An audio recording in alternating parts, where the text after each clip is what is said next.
না না, স্ত্রীর সাথে খারাপ আচরণ কইরো না। সে তো তোমার ঘরে মজলুম, সে তো তোমার ঘরে দুর্বল। তুমি স্ত্রীর সাথে খারাপ আচরণ কইরো না, তুই তুকার কইরো না, মারধর কইরো না।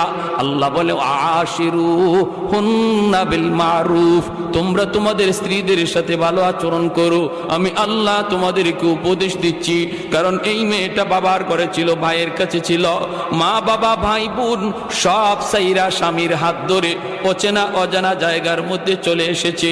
এই এলাকার মানুষগুলি কেমন আল্লাহর বান্দি জানে না, এই ঘরের মানুষগুলি কেমন তাও জানে না, শ্বশুরের মেজাজ কেমন জানে না, শাশুড়ির মেজাজ কেমন জানে না, ননদের মেজাজ কেমন জানে না।